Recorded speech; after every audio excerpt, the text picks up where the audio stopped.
తిరుమలలోని బయోగ్యాస్ ప్లాంట్లను TTD chairman BR Naidu తనిఖీ చేశారు.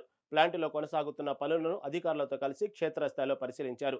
ఈ సందర్భంగా 5 నెలల క్రితం ఎల్పీజీ గ్యాస్ ప్లాంట్లకు తానే శంకుస్థాపన చేసినట్లు తెలిపారు. ప్రస్తుతం పనులు సంతృప్తికరంగా సాగుతున్నాయన్నారు. అయితే కాంట్రాక్టర్ పనుల్లో జాప్యం ఎందుకు జరుగుతుందోనని ఇంజనీరింగ్ అధికారులను ప్రశ్నించినట్లు తెలిపారు. మార్చి నెల నాటికి గ్యాస్ ప్లాంట్లు పూర్తి స్థాయి అందుబాటులోకి వస్తుందని అధికారులు తనకు సమాచారం ఇచ్చినట్లు చెప్పారు. ఈ బయోగ్యాస్ ప్లాంట్ల ద్వారా రోజుకు సుమారు 1.20 కోట్ల రూపాయల వరకు టీటీడీకి ఆదా కలుగుతుందని వెల్లడించారు. గత 4-5 నెలల క్రితం నేను ఇది ఫౌండేషన్ వేయటం జరిగింది. ఈ ఈ గ్యాస్ ప్లాంట్ ఏదైతే ఉందో ఇది మార్చ్ ఎండింగ్ ఏప్రిల్ కల్లా కమిషన్ అవుతుంది. ప్రొడక్షన్ మే నుంచి స్టార్ట్ అవుతుందని చెప్పి ఇక్కడ ఉన్నటువంటి అధికారులు అందరూ చెప్తా ఉన్నారు.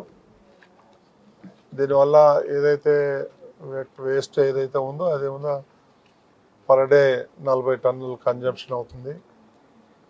దానివల్ల మనం ఇక్కడ నుంచి పైప్ లైన్ వేసుకొని ఏదైతే వెంగమాంబ క్యాంటీన్ ఏదైతే ఉందో దాన్ని సప్లై చేస్తారో దీనివల్ల పొల్యూషన్ కంట్రోల్ అవటమే కాకుండా ఇక్కడ ఉన్నటువంటి చెత్త చెదారం అంతా కూడా కన్జంప్షన్ అవుతుంది.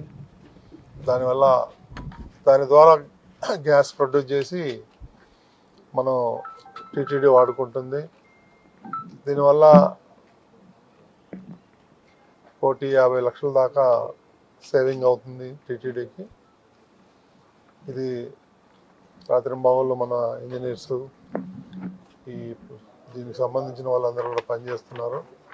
వాళ్ళందరూ కూడా రిక్వెస్ట్ ఏంటంటే త్వరితగతిన దీన్ని కంప్లీట్ చేయమని చెప్పడం జరిగింది.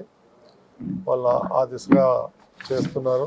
వాళ్ళందరికీ కూడా అభినందనలు తెలియజేసుకుంటూ త్వరగా దీన్ని ప్రారంభించాలని చెప్పేసి నేను ఇక్కడ చేస్తున్నటువంటి ఇంజనీర్లందరినీ కూడా కోరటం జరిగింది. ఓం నమో వెంకటేశ్వరాయ.